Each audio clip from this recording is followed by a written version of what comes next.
This is TWiT. Hey, what's going on, everybody? I am Ant Pruitt, and I am the host of Hands on Photography here on TWiT TV. I know you got yourself a fancy smartphone, you got yourself a fancy camera, but your pictures are still lacking. Can't quite figure out what the heck shutter speed means? Watch my show. I got you covered. Want to know more about just the ISO and exposure triangle in general? Yeah, I got you covered. Or if you got all of that down, you want to get into lighting, making things look better by changing the lights around you. I got you covered on that too. So check us out each and every Thursday here on the network. Go to twit.tv/hop and subscribe today. Okay, let's talk about that. That was the best piece, wasn't it? Welcome to hell, Elon. Many things have been written about Elon Musk buying Twitter. Who would have thought that, by the way, 6 months ago? He fought it tooth and nail. He did not want to buy Twitter, right? Well, his joke went too far. He did, and then changed his mind. Well, he did breathe like for 5 minutes, agreed to it without any due diligence, and then almost instantly, back in April, was writing his lawyer saying, "Can we hold off on this?" That his excuse then was Putin's going to speak, and I don't want to own Twitter during World War III. This is what happens when the troll faces their consequences. It's a beautiful thing to see. But I think maybe even Elon underestimated the consequences, and now that he owns Twitter, it's going to get real, as the kids say.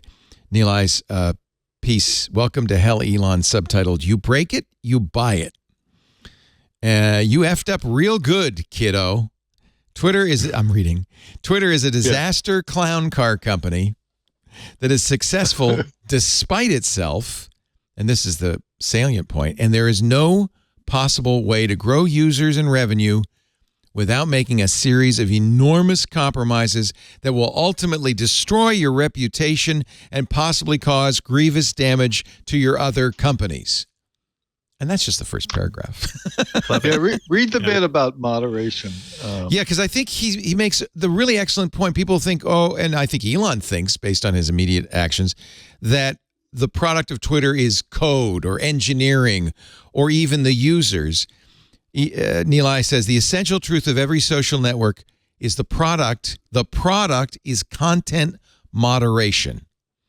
Whether it's YouTube, Facebook, Twitter, TikTok, you have people's posts, but it's how you control it, moderate it, offer it up to the users. That's what you're getting from Twitter.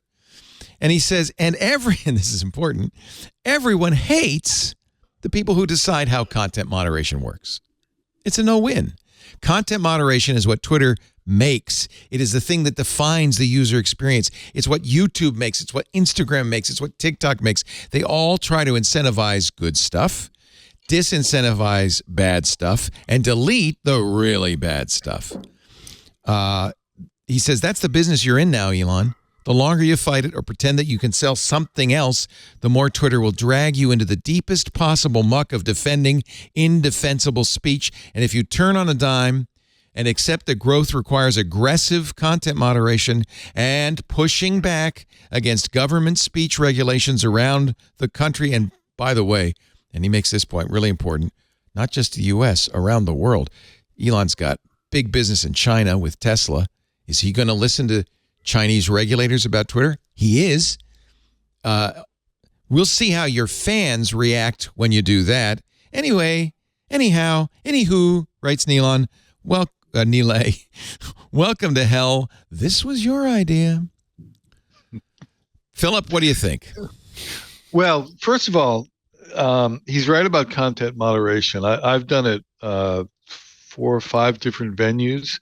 This one, I solved it by requiring people to pay. You nailed it. When our Discord, which is for club only, we don't have to moderate at all. There are no moderators because people pay for it.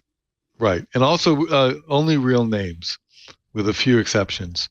Because they're we don't do that. I don't need to do that. I don't think.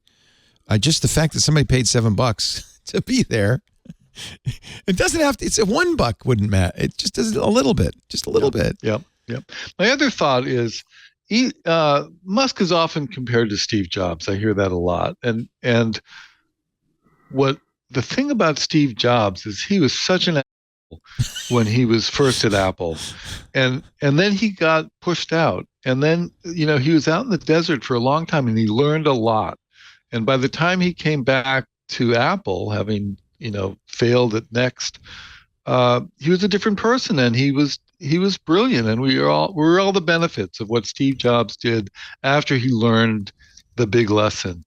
Well, Musk hasn't learned anything that I can tell, except he makes good products, and he knows how to take on big challenges and how to attract talent and that kind of stuff. But I think TWiT may be his Waterloo. Or Twitter, please. Twitter. It's begun already. I'm the chief TWiT now. Go ahead. I'm sorry.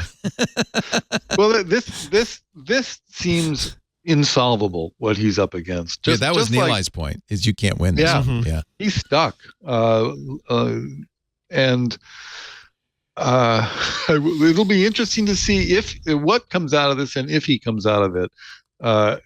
He's got a lot at stake. He may be the richest guy in the world, but that can go really quickly.